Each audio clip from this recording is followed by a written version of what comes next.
Well, hello. I'm Andrew Thomason from the Pure Maths department and also from Clare College. Here's my rather silly title, if you like, Random Bits and Pieces. Really what I would like to do is take some very simple things that you know about already and just explore them a bit and discover some possibly unknown or interesting phenomena that you might like to explore a bit further. And also we very quickly get on to some rather important but difficult questions, easy to understand questions, but nevertheless ones that people find very difficult to give answers to. So, well, let's proceed and see how we can get on. Here's where I'd like to begin. Here's a picture. And I'd like to ask you whether you can spot a pattern in this. Right, so I'm not trying to fool you here. It's not one of these pictures that, you know, if you stare at it for 20 minutes from the other side of the room, you can see a fish riding a bicycle or something. I am asking, is there some pattern in here that isn't obvious to start with? I think we can all see that this triangle is kind of symmetrical. The pattern's symmetrical about a vertical axis here. And that's very definitely a pattern within this picture. So, but is there anything else apart from that that is a pattern here? Well, I'll explain to you later where that came from. But let's start at this point, Pascal's triangle. So something that you're very familiar with, I imagine, binomial coefficients.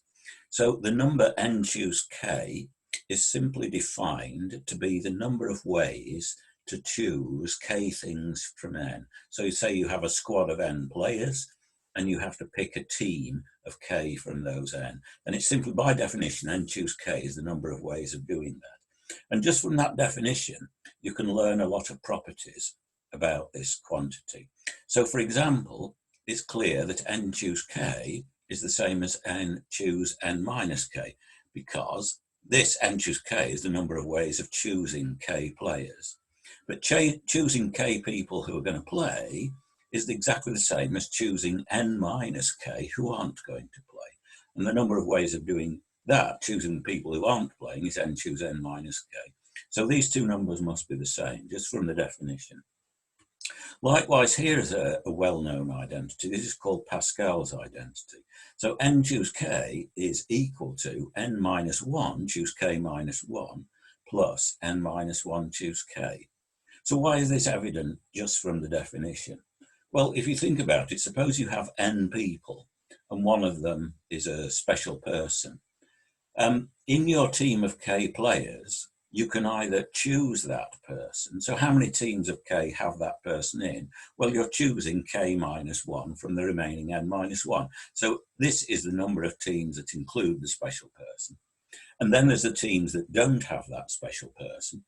Well, then you're choosing all k from the remaining n minus 1. This is the number of teams that don't have the special person. And so, you know, the special person is either there or not. And so the total number of choices is simply n minus 1 choose k minus 1 plus n minus 1 choose k, just from the definition. We don't do any calculations. It's just from the definition now. Okay, well, this number makes sense, n choose k. It makes sense for any value of k from 0 up to n. And n choose 0 is the same as n choose n from this identity, and they both have the value 1. There's one way to choose everybody, or there's one way to choose nobody. And so if we write down the value of n choose k for all k from 0 to n, we get the following table. Starting with n is 0, we can only take k as 0 there. The answer is just 1. If we take n is 1, we could take k as 0 or 1, but they both have the value 1 from what we've just said.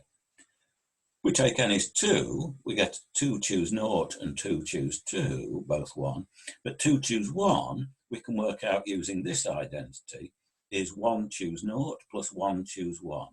So we just add the two numbers immediately above to get the number that we want. All right? And so 3 choose k, 3 choose 0, 3 choose 1, 3 choose 2, 3 choose 3. We get the same way. Here's 4 choose k, 4 choose 0, 4 choose 1, 4 choose 2, 4 choose 3. How do we get 4 choose 3? It is 3 choose 2 plus 3 choose 3. We have the two numbers above. So just adding the two numbers above we can sort of gladly go on filling in this table as far as we want until we get fed up. There we go. Filling in some more lines, each number being the sum of the two above. And if we carry on doing that, well, the numbers start getting pretty big pretty quickly. We get a bit of a mess there that we can't make much sense of. So let's do something slightly different. Let's not retain all that information. So possibly you've come across the term modular arithmetic. It's just a word, right? So all I'm going to mean by, when I talk about the value of n modulo k, we simply mean take n, divide it by k, and give me the remainder. So this just means the remainder after n is divided by k, right? So if, for example, k is 10, what's the remainder after you divide n by 10? Well, of course, it's just the last decimal digit in the decimal expansion of n. And likewise, n modulo 2, if you were to expand n in binary, n modulo 2 would be the last binary digit. And a more obvious way, if you like, of saying that is that n modulo 2 is just 0 if n is an odd number, 1 if n is odd. So it's just telling you the parity of n, right? Now, suppose we go back to Pascal's triangle now. Instead of writing down the numbers, we just write down the parity, even or odd. So in other words, we're writing n mod 2. This is the pattern we get. And we see now there's a lovely pattern here, a rather striking pattern. There's obviously something here that needs investigating. So an obvious thing here is that this whole pattern, going up to n is 15, is made up of 3 pieces of this top half. See, it repeats here and here with a hole in the middle, and there's nothing in there. So this piece here is the pattern for n up to 7. The whole thing is the pattern for n up to 15. There's something interesting going on there. You might ask yourself, well, can I prove that this kind of pattern must occur? You might be able to do it, you might not. If you can't, you might say, well, maybe I can't do it because it's not true. Let's just do some more calculation. That's always a good thing to do if you can't have any, if you haven't got any good ideas at the moment, do a bit of calculation, see if it helps you. Here is n up to 127. It's easy to compute this thing using the Pascal identity. And here we see there's a very, very obvious pattern going on. We must be convinced now that this kind of pattern is going on. You see how it's made of 3 pieces. That would be for n up to 63, stuck together like this with a big hole in the middle. All right. If you want, you could try going up to n is 255. You get the same pattern, but you can see it's finer grained because there's more numbers in this picture, even though I've scaled it to the same size. Well, I'll leave you to play around with that if you like, if you're bothered. You can try and prove that for yourself, that that kind of pattern is what's appearing, will appear, even for larger values of n. But we might ask a slightly different question. Why are we looking at remainders after dividing by 2? How about we do some different modulus, maybe 4? Okay, so if we looked at numbers mod 4, we get 4 remainders, 0, 1, 2, 3. Why don't we draw Pascal's triangle under those conditions? There it is, look. There's obviously something interesting going on here. Of course, it includes the previous pattern.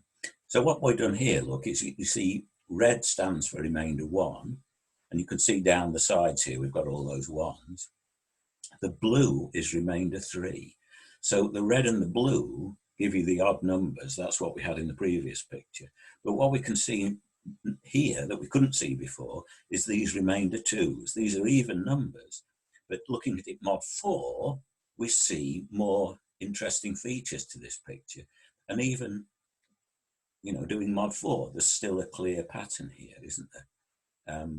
So we take the 3 patterns we had before and stick them together. But in the middle of this previously white piece, we shove this all green lump in the middle. Okay, well, does that always carry on? Actually, it does. Again, if you're interested, I'll leave you to think about whether you can show that always happens. But we might ask something different. Why not try, say, modulo 3? If we do modulo 3, we'll get 3 different remainders, 0, 1, or 2. Do we still get this same pattern? Yes, we do. This is where we've done red is remainder 1, green is remainder 2, as before, and white or blank is remainder 0. So you see, we still get this kind of pattern appearing, but it's not quite the same as before. For one thing, you see, we've got these little bits hanging off the bottom. So what's happened there? Well, you might easily guess that because we were working with mod 2 and mod 4 before, it was powers of 2 that were important. And of course, I'd gone up to n is 127, which is 1 less than 128, or 256, sorry, 255, which is 1 less than 256. It's always 1 less than a power of 2. Maybe with mod 3, we should go to 1 less than a power of 3. And in fact, if I remember rightly, 243 is a power of 3.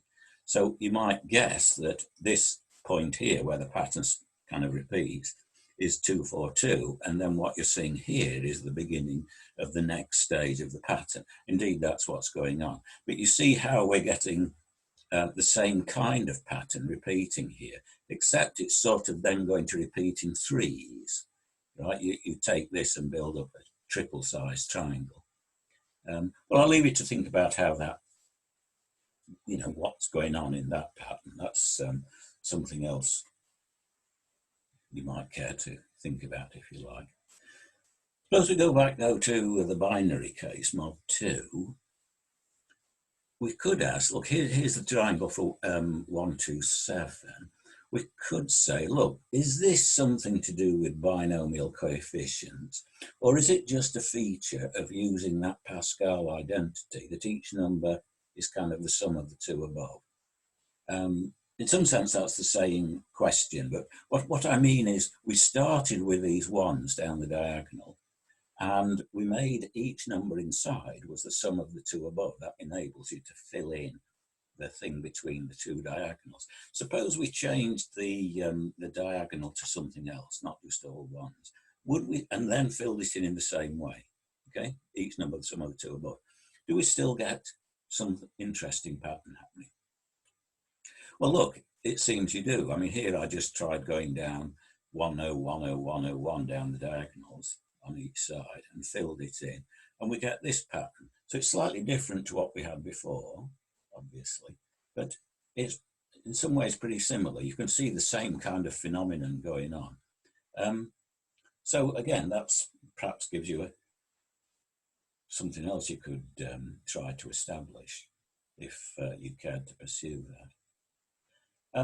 What we were seeing there with Pascal's triangle was an example of fractal behavior. I mean, if you like, it's just a buzzword that's popular at the moment, but fractal behavior really is something where you get a sequence of successively larger pictures, but if you scale them back to the same size, really what's going on is you are a larger picture is just multiple copies of a smaller picture, somehow feeding back in on itself. I've said that very vaguely. I'm not going to say it any more sensibly, but let me just show you, you probably know this one already, the classical geometrical fractal is the snowflake, where you start off with a triangle, and each time you see an edge, you put a bump onto it.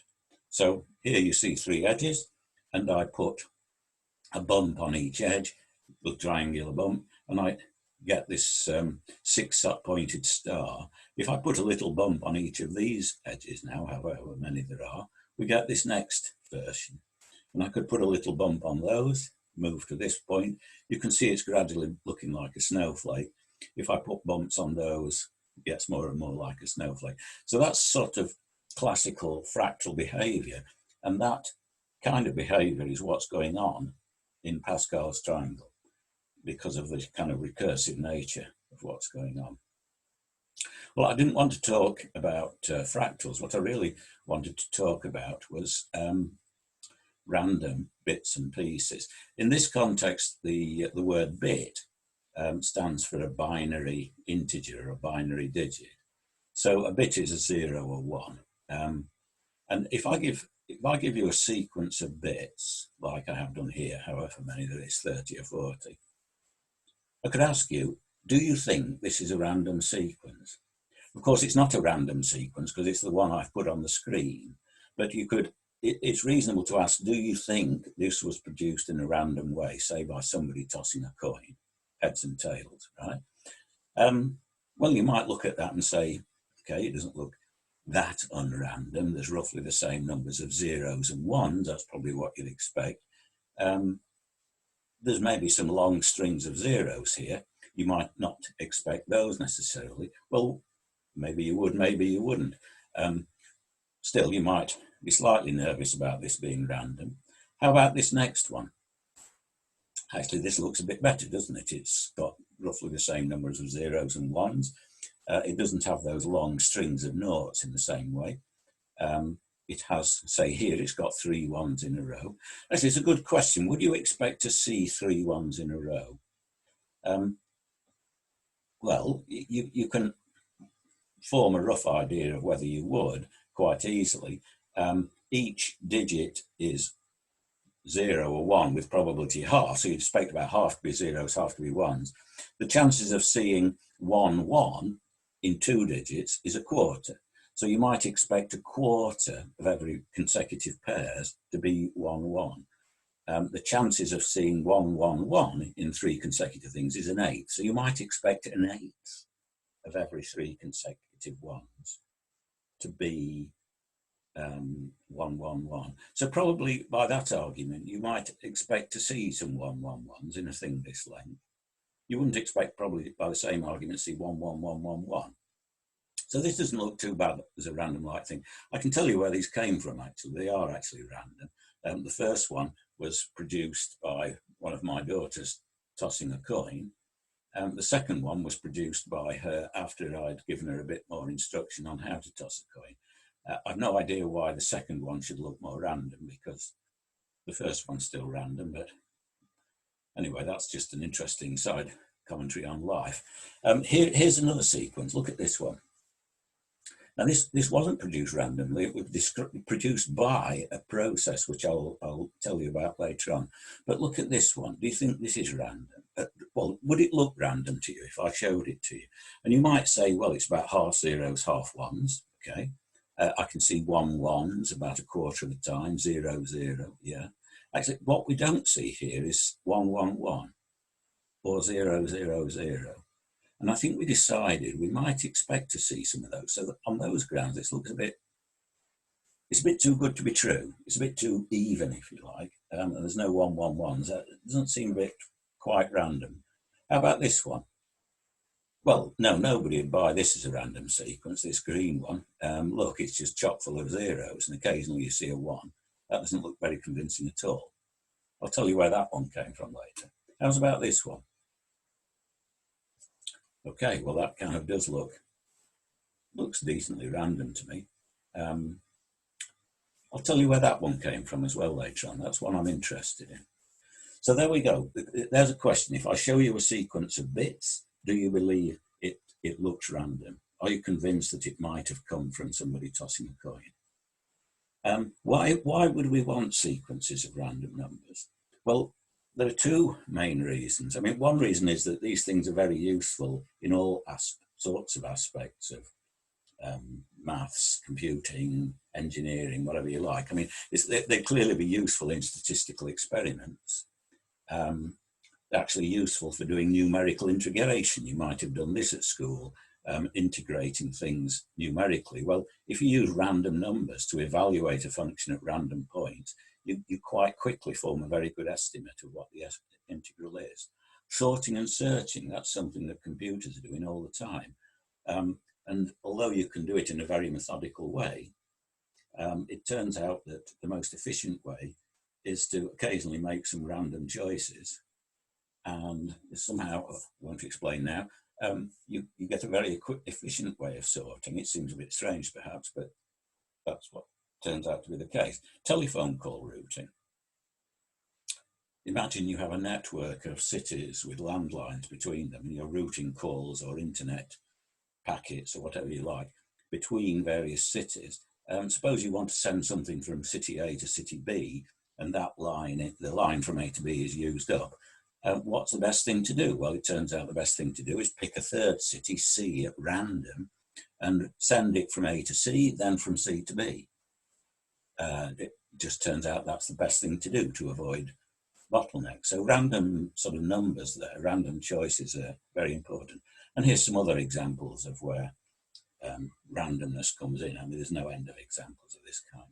But there's another aspect of needing random numbers for life, which is for cryptography and security. So let me give you an example, which is very important to us all. I mean, imagine you're sending, you're buying something online. You're sending your bank details basically over the internet. You want to be able to do that in such a way that you can send your details from yourself to the party you want to receive them without somebody in between being able to tap into the line. Well, they can tap into the line. There's all sorts of people tapping into the line. So you want to send the message in such a way that it's encrypted. And even if somebody does tap into it, they can't understand the message. Let me give you an example here. Suppose you have a message that you want to send to me. So this is a message that's important to you. You want to send it to me, but you don't want somebody who's tapping the line between us two to be able to understand the message. So what do? Well, the first thing is you take this wonderful message and you digitize it in a standard way, right? There's nothing secret about that. All communications by machines are done digitally, right? You're looking at this thing now, it's coming to you as a stream of bits. So that's a standard process that everybody understands. You don't send that. What you do now is you have a sequence of random bits that you got from somewhere, right? So that's the red string here, some sequence of random bits. And what you actually send is not the blue string, but the sum of the blue and the red strings, which is of course a purple string, right? This is what you transmit. So here, look, for example, we just add these things in columns. So this one here, this purple one, is the sum of that 0 and that 1 above it. Here, look, we've got a 1 and a 1. They've added up to give 0, of course, because 1 and 1 is 2, but we're working mod 2, so we send 0, right? So the purple is the sum of the blue and the red. That is what you send. And the point is that somebody sitting in the middle, tapping into the wire and looking what's going past, just sees this purple thing. But the point is this purple string itself, as far as they're concerned, is random, right? Take this number 1 here. That could just as easily have been a 0 because it depends on whether this red one above it was random 0 or 1. That means this is going to be a random 0 or 1. So this purple thing is entirely random, and therefore it contains no useful information to somebody who taps into it. What do I do at my end? Well, suppose we have arranged between ourselves that I have the same random string as you do, right? So, I mean, maybe we met somewhere before this message was sent and we sat in a pub and wrote down some random digits, that being the kind of thing we might do. And then we went our separate ways, but we both kept this for later use one time. So I've got this string written on a piece of paper. I add it to your purple thing. And what do I get back? I get back exactly the blue thing. And you can see that because the purple is the sum of the blue and the red. So if I add the red again, I've got the blue plus the red plus the red. I've got the red twice. But adding the red twice means I've not added anything at all. We work in mod 2. So I get back your blue message. Bingo, there it is. I just put it back into English. I know your message.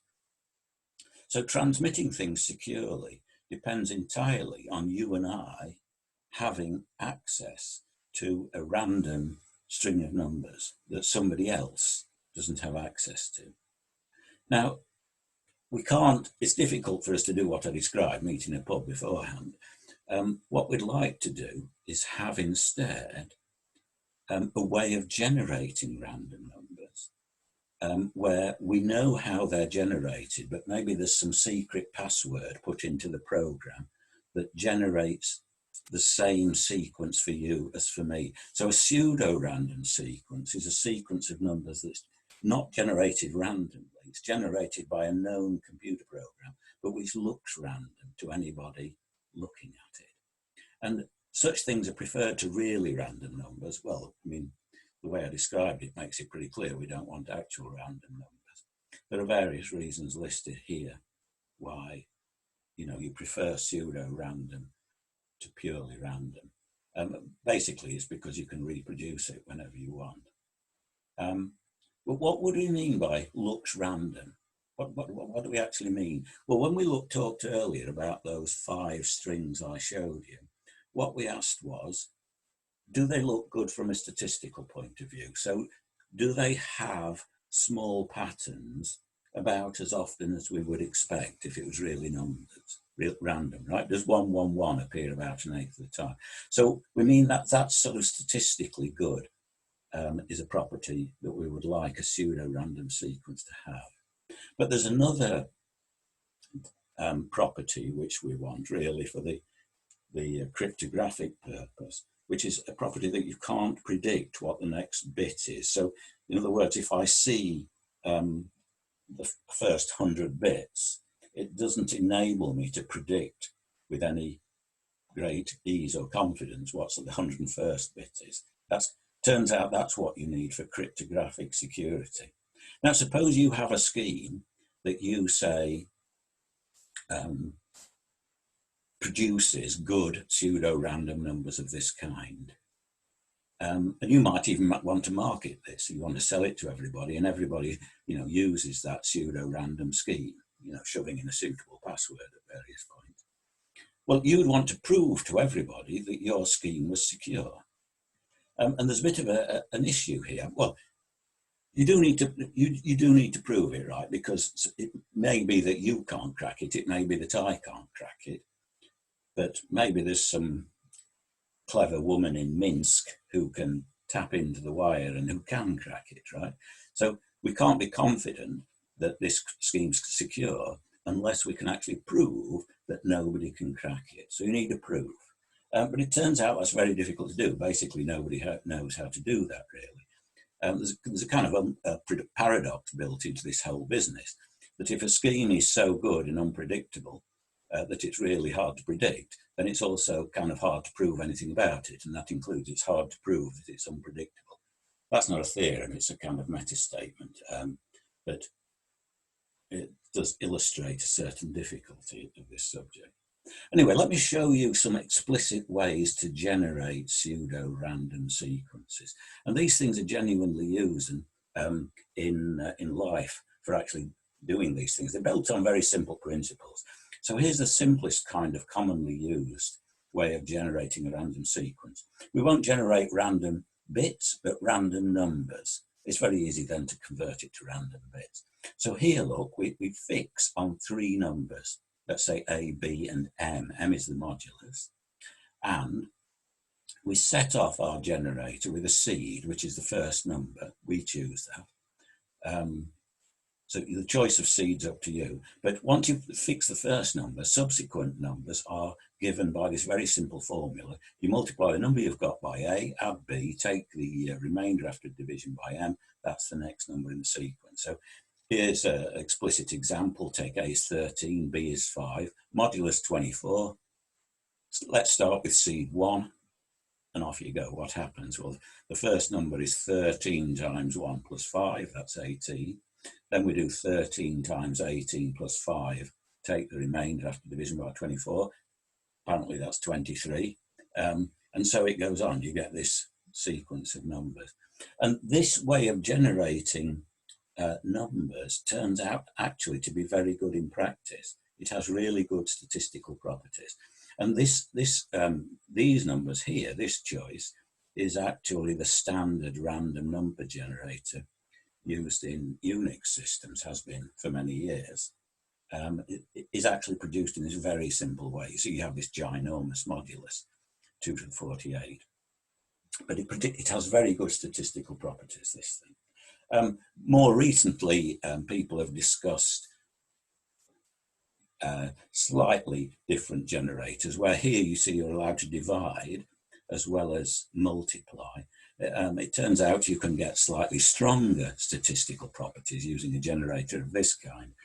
But that's a kind of theoretical result. I don't know that people use this very much in practice. They probably still use these things.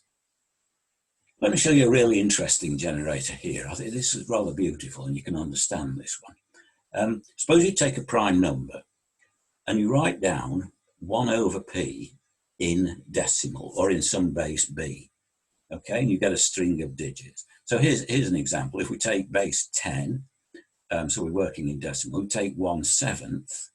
If 1/7 in decimal is 0.1428571428, it just repeats those 6 digits ad infinitum. All right. Well, it turns out you can do this with any prime and in any base. If you pick the base, the technical condition here, the base has to be a primitive root modulo p. You can look that up, it doesn't matter. Most numbers are primitive roots modulo p, so it's not a strong constraint. It has this beautiful property if you do this. Suppose the prime has d digits, then it will turn out that the period of the expansion is p minus 1, and it has the statistical property that every string of length d minus 1 occurs at least once, and every string of length d occurs at most once. The reason that what you have to think about, you could calculate it if you like, is if I asked you how much room there is in this p minus 1, how long a string could it be if every string of that length occurred? It's somewhere between d minus 1 and d. So this expansion here is sort of perfect statistically. Every string that can occur at least once does occur at least once. And beyond that, strings don't appear more often than they should. In other words, no more than once. So here's an explicit example here. We're working in decimal, base 10. Take the number p, which is 503. So the decimal expansion of 1 over 503 has period 502, and here are the 502 digits. And any string of length 2 occurs at least once here. So look, 87, there's 87, it occurs at least once. I think it occurs again somewhere, there it is again. But it does occur at least once. On the other hand, if you look for any string of length 3, like 791 or something, it's there. If it occurs once, it won't occur more than once in here. I'm not going to go through and check it. I don't suggest you do, you take my word for it. But beautiful statistical distribution there with that generator. Now we might ask, we've got two lovely generators here, the linear one, this 1 over p. Could we use these for sending secret messages? That would be great. They're very simple generators. What is the secret information known only to us would be the seed at the point in the sequence that we start the sequence off at. But it turns out if you do it, it's going to be very easily cracked. It's not strong cryptographically. It's strong statistically, but not cryptographically. Let me explain to you how, if you were to use this linear generator, the clever lady in Minsk would break it in no time.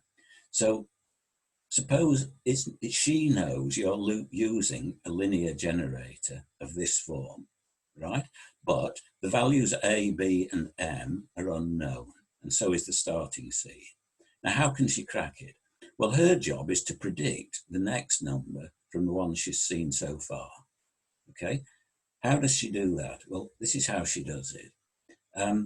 You start off making a guess at the modulus. And let's call the current guess m hat. So you might as well start off with m hat is infinity, which means you're not doing modular arithmetic at all, really. So just make a guess, right? And then, after you take the last 3 numbers you've seen and try to solve these 2 equations for x and y. So you've seen Sn minus 2, Sn minus 1, Sn. Solve these 2 equations for x and y. You recognize these are simple simultaneous equations, so it shouldn't be difficult to solve them. Well, it might turn out there's no solution. That's the difference between solving, in real numbers and solving in integers modulo n. There might be no solution. But if that happens, it gives you information that you can improve your guess. You'll get closer to the actual modulus that's being used. Suppose there is a solution, we get an x and y, then we use it in this formula to apply to the previous two numbers. And you can check through these details, you'll see that this formula applied to the previous two numbers will give you the next number. That is if you've got you guessed the correct modulus. It'll give you the next number, so you've cracked it. Now it might turn out when you calculate what you think will be the next number, that it isn't actually the next number that comes along, but that means you haven't got the correct modulus, but you've got information that helps you to improve your guess. So every time something goes wrong, you improve your guess at the modulus. And eventually you'll get the right modulus. In fact, if M has 48 digits, like the example I showed you, you can prove you will not go wrong more than 100 times before you learn the actual modulus. And then you've cracked the thing and you can read the whole string. What about if you tried to use the 1 over P generator to send messages? Could the lady in Minsk crack that? Yes, she can, because she knows some rather lovely maths, simple but lovely maths, which enables her to do it. So what's the setup here? She knows you're using a 1 over P generator, and she knows the base you're using, maybe base 10, but she doesn't know the value of P you're using, and she doesn't know the starting point in the sequence. That's the seed that you're using. But she soon cracks it, because what does she do? She just waits until she's seen a few things in the sequence. Like we showed, a 3-digit number, so she just has to wait till she's seen 8 numbers. It doesn't take long to wait for this. Now, of course, she doesn't know what D is. She doesn't know P, so she doesn't know how many digits it is. But it's like the previous example, you can guess. And if something goes wrong, you can get a better guess. And then using beautiful but simple facts about maths, actually about continued fractions, very simple but beautiful thing. If you don't know about it, look it up, it's beautiful. It enables you to find out the value of P and your exact place in the sequence. Let me just illustrate again with this example we had before. Suppose you'd said, we'll use 503 and we'll start at this point, this 4. She would only have to wait to see these 6 digits before she's in and cracked it. What does she do? She takes those 6 digits divided by b to the 6th, and she expands it in the continued fraction expansion of this, which, as I say, you can look up. And what that enables, that gives you a sequence of fractions which, with increasingly large denominators, which get closer and closer to this quantity. And look here, you see the 503 has appeared. And that's what will happen. The number P that you're looking for will appear suddenly as one of the denominators. And once you've got that P, you do a bit more calculation and you work out where you are in the sequence. You've got all the information, you've cracked the thing completely.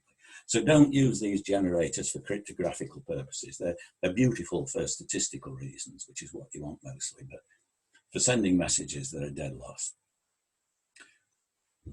Okay, so last thing I want to tell you about is what those, that picture I showed you at the beginning and those 3 sequences that I showed you earlier and that I said were interesting. Okay, so they're all based on this idea, this famous Thue-Morse sequence. Very, very simple thing. Here it is. So write down a number n, take a number n, write it down in binary, count up how many 1s there are in that. That's the number Sn, and then take the parity of that. So take Sn modulo 2. So Tn, the nth number in this sequence, is, does n have an even or odd number of 1s in its binary representation? So look here, here's the table. I've done this for the first 30 numbers, right? So here's n, or 1, 2, 3, up to 29. We write each of them in binary. There we go.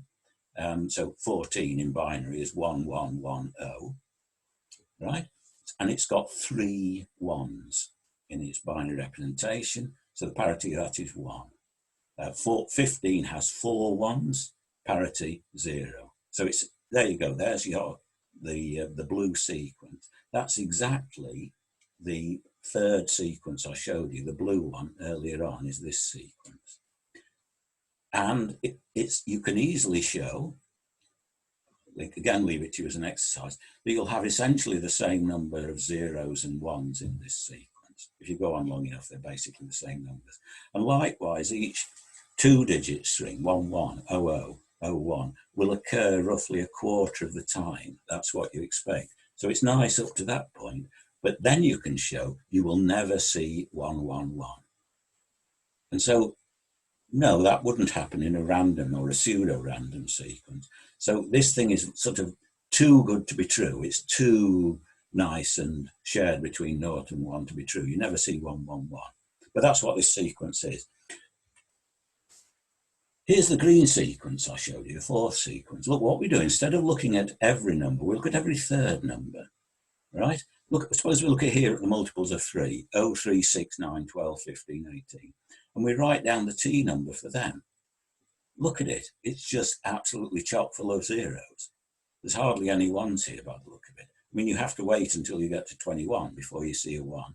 And then, you know, you wait a long time till you get another 1, then a huge long time till you get a third one. It seems that this thing's hugely biased towards zeros. Now, why would it be? You know, why should the binary representations of multiples of 3 be somehow hugely biased to even numbers of 1s? There seems no obvious reason why that should be true.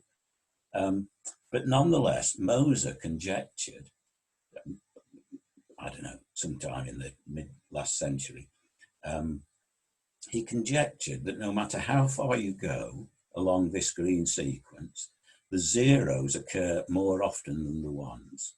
So they might roughly equal out in time, but nevertheless, the zeros are always ahead of the ones. Very interesting conjecture. You can calculate this thing very easily, you know, to millions. And the conjecture, you know, seems to be true. But of course, that's not a proof. It's just data, maybe to encourage you to believe it's true. Well, it turns out it is true.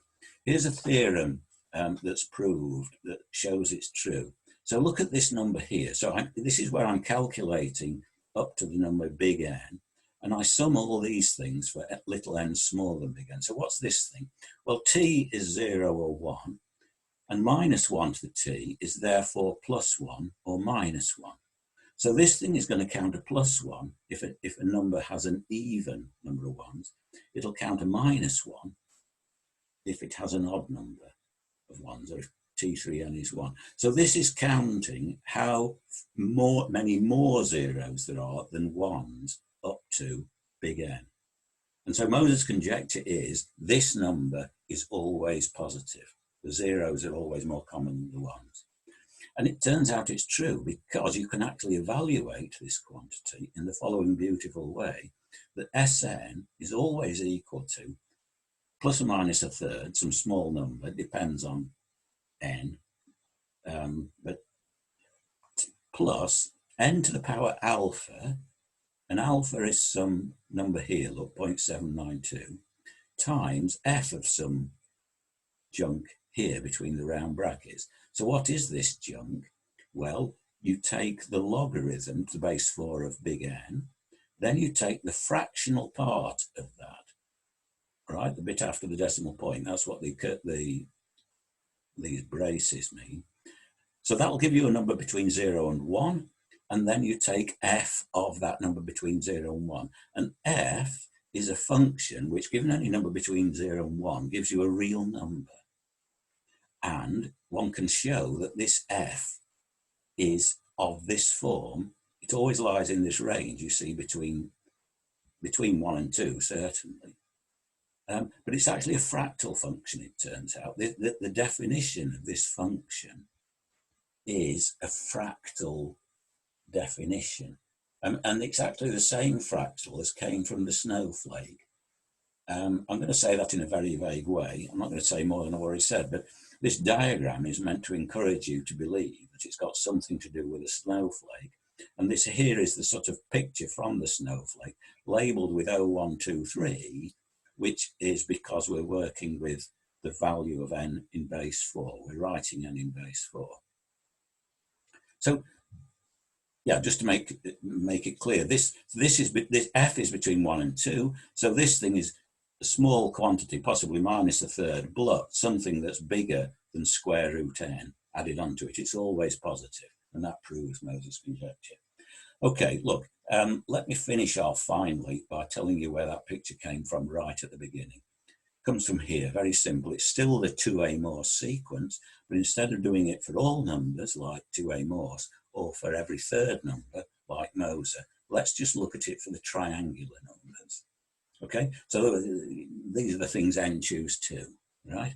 So 1 choose 2 is 0, 2 choose 2 is 1, 3 choose 2 is 3, 4 choose 2 is 6, 5 choose 2 is 10, 6 choose 2 is 15, blah, blah, blah, so it goes on, right? Just write down the values of t at those points, and you get exactly the red sequence. This was the 5th sequence that I showed you. And the question is what you get a nice pseudo-random sequence? And basically, nobody knows that.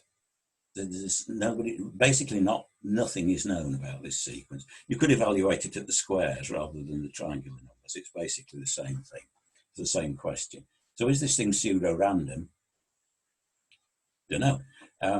In fact, Erdős, great mathematician of the last century, asked for a proof that the proportion of zeros was between 1% and 99%. Now, that's a really weak question, because the least you'd expect from a pseudo-random sequence is the proportion of zeros is roughly 50%.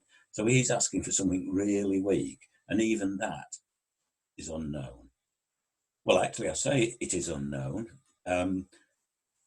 Quite recently, Joseph Myers, a local boy, did prove answered this question of Erdős and showed that the proportion of zeros was somewhere between 25 and 75%.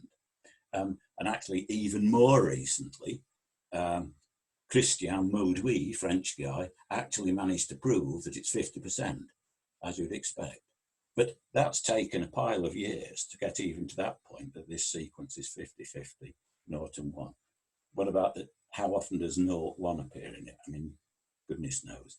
So basically, the question is this thing a pseudo-random sequence? It's an unknown question. And finally, the pattern that I showed you right at the beginning, here it is. What was the pattern? It was take Pascal's triangle, but write down the t value, 0 or 1. This is the picture you get. Of course, you have the line of symmetry in the middle, but other than that, is there any pattern? That is the question I'm asking. I've no idea what the answer is. If you can prove anything, spot anything, I'd be delighted to hear from you. Anyway, thanks.